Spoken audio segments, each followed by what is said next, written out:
नमस्कार, मैं जनपद शिवम गौतम। और जिस तरीके से सुशांत सिंह राजपूत के मामले में एनसीबी की जांच चल रही है, उसके बाद तमाम लोगों पर गिरफ्तारी और उनको जांच के लिए बुलाए जाने का डर सता रहा था, उस कड़ी में अब एक और नाम आया है।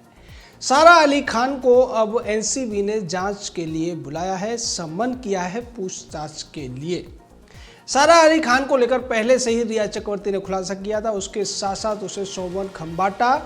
और एक और एक्ट्रेस का नाम लिया था। और इस मामले में ऐसा लगता है कि अब श्रद्धा कपूर को भी जांच के लिए बुलाया जा सकता है। उसके अलावा जो अन्य लोग हैं उनके खिलाफ जांच पहले से चल रही है। रिया चक्रवर्ती ने 25 बड़े नामों का खुलासा किया था जो कि ड्रग्स के इस पूरे खेल में शामिल थे, और उनमें कई बड़े बड़े नाम शामिल हैं जिनको अब एनसीबी के सामने पेश होना पड़ेगा। लेकिन उससे पहले रिया चक्रवर्ती के बताए अनुसार जो बयान आए हैं उसके आधार पर सारा अली खान को बुलाया जा रहा है।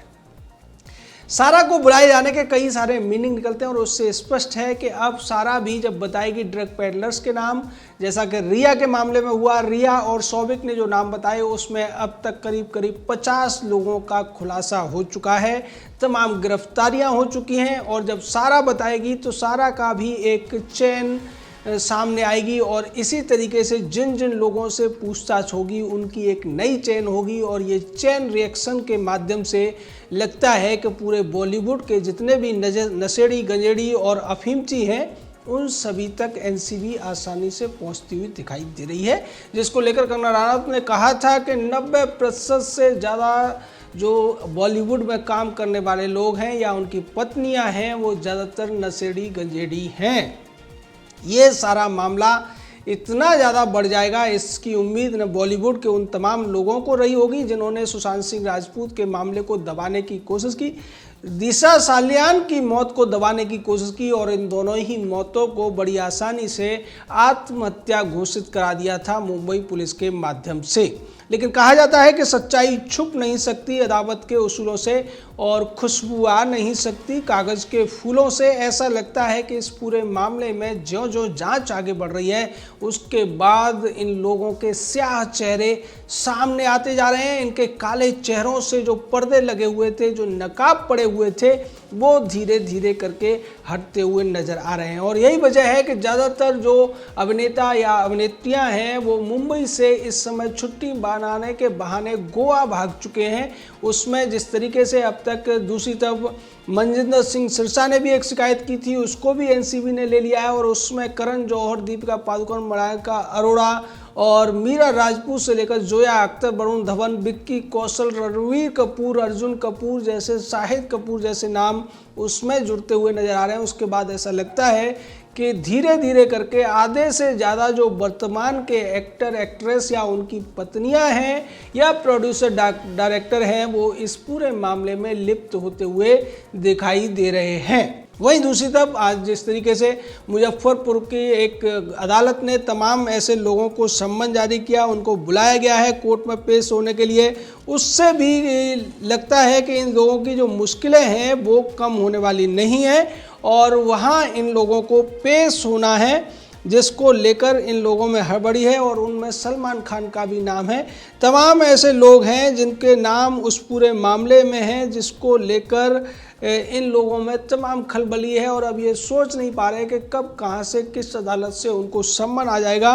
और उस सम्मन का जवाब इनको देना पड़ेगा। निश्चित तौर पर यह मामला धीरे धीरे करके जिस तरीके से आगे बढ़ता जा रहा है, उसी कड़ी में सुशांत सिंह राजपूत के अकाउंट्स की डिटेल भी सामने आ रही है। एक अकाउंट में 51 करोड़ रुपए के हेराफेरी का सामने आता है कि किस तरीके से उसमें पैसों का हुआ है। और मुजफ्फरपुर की जो कोर्ट है उसने जिन लोगों को अब तक बुलाया है पेश होने के लिए, उसमें सलमान खान, करण जौहर, आदित्य चोपड़ा, संजय लीला भंसाली, एकता कपूर, साजिद नाडियाडवाला, भूषण कुमार और दिनेश विजयन जैसे लोग शामिल हैं। इसके अलावा मुश्किलें और बढ़ती जा रही हैं इस कड़ी में। जिस तरीके से रवि किशन ने यह कहा था कि सुशांत सिंह राजपूत के मामले के बाद में ये तय हो जाना चाहिए कि बॉलीवुड में जो नशे का कारोबार करते हैं, नशे में लिप्त हैं, उन लोगों के खिलाफ कार्रवाई हो। और इसको लेकर तमाम लोगों ने रवि किशन पर निशाना साधने की कोशिश की। जया बच्चन ने यह कह दिया कि वो जिस थाली में खाए उसी में छेद किया, जिसके बाद जया बच्चन को निशाने पर ले लिया गया। लेकिन ये पूरा का पूरा जो गैंग है वामपंथियों का या फिर सेकुलरवादियों एक्टरों का ये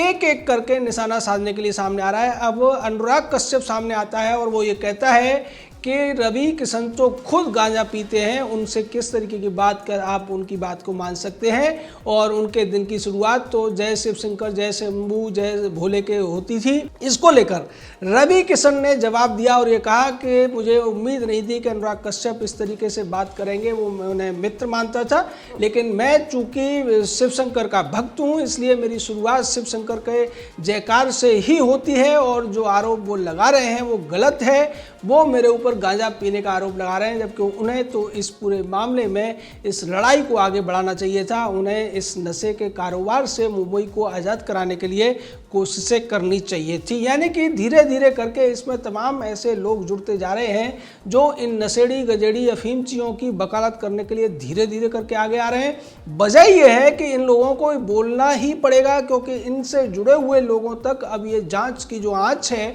वो धीरे धीरे पहुंचने लगी है, जिससे ये बौखलाए हुए हैं। जिस तरीके से सारा अली खान को अब एनसीबी ने बुलाया, उसके बाद श्रद्धा कपूर को भी डर सता रहा है कि उसे भी बुलाया जा सकता है। सोमन खंबाटा जो कि कोर्ट में भी पहुंच गई थी, उसको भी डर सता रहा है। उसके अलावा जो तमाम लोग करण जौहर की पार्टी में इन्वॉल्व रहे थे, उनके ऊपर भी ये खतरा है कि एनसीबी उन्हें भी जांच के लिए बुलाएगी, और जब एनसीबी पूछताछ करती है या सीबीआई या ईडी जैसी बड़ी एजेंसियां पूछताछ करती हैं, तब ज़्यादातर लोग जो अपराध में लिप्त रहे होते हैं वो काफ़ी कोशिशों के बावजूद अपने को बचा नहीं पाते हैं।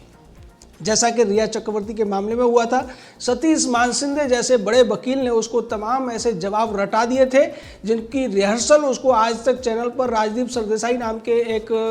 दोगले पत्रकार के माध्यम से कराई गई थी। लेकिन उसके बावजूद रिया चक्रवर्ती को जब बार बार पूछताछ के लिए बुलाया गया तो एनसीबी के सामने वो टूट गई। उसने वो सारी चीज़ें कबूल कर ली जिन्हें वो अब तक इनकार करती आई थी, और इसी की वजह से उसको बाद में जेल भी जाना पड़ा, और अभी भी वो जेल में है।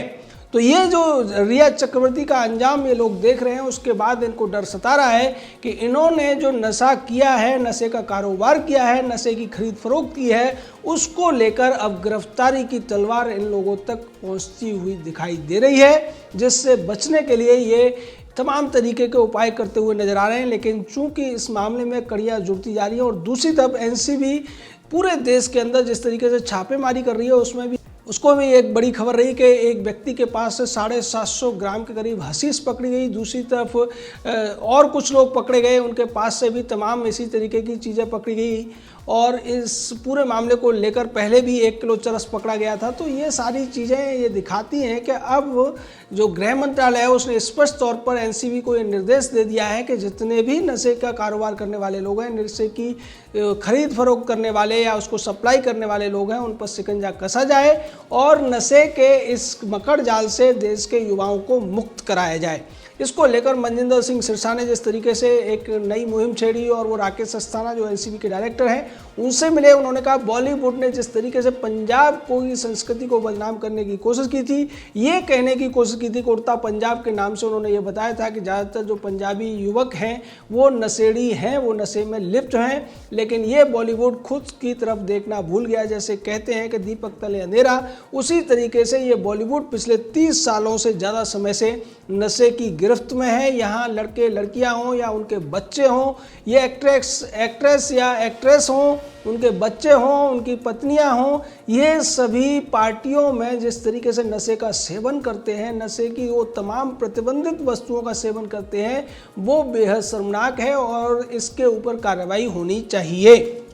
अब जिस तरीके से सैफ अली खान की बेटी का नाम आया है, उसके बाद में जैसे अमिताभ बच्चन की जो नातिन थी श्वेता बच्चन की बेटी, उसकी भी तमाम पार्टियों के इस तरीके के झूमते हुए वीडियो सामने आए थे। शाहरुख खान के बेटे का भी वीडियो इसी तरह से सामने आ चुका है, और उसके बाद आमिर खान की बेटी हो या दूसरे जो जितने एक्टर्स हैं या एक्ट्रेसेस हैं, उनके परिवार तक ये जांच धीरे धीरे करके पहुंचती हुई नजर आ रही है। इसका खामियाजा अब उन सभी नशेड़ी गंजेड़ी गैंग को भुगतना पड़ेगा जो सुशांत सिंह राजपूत के मामले को दबाने के लिए जिम्मेदार हैं, या फिर इस मामले को दबता हुआ देखकर चुपचाप बैठे हुए थे, जिन्होंने एक भी आवाज़ नहीं उठाई थी सुशांत सिंह राजपूत के लिए या दिशा सालियान के लिए, या फिर उससे पहले जो दिव्या भारती श्रीदेवी जैसी मौतें हुई थी उनको भी आत्महत्या का नाम जिस तरीके से दिया गया था, जिया खान का नाम इसमें ले सकते हैं, परवीन बॉबी का नाम ले सकते हैं। तो अब निश्चित तौर पर महेश भट्ट तक भी ये जांच पहुंचेगी, क्योंकि महेश भट्ट के बारे में भी मशहूर है कि उसकी पार्टियों में, उसके परिवार में भी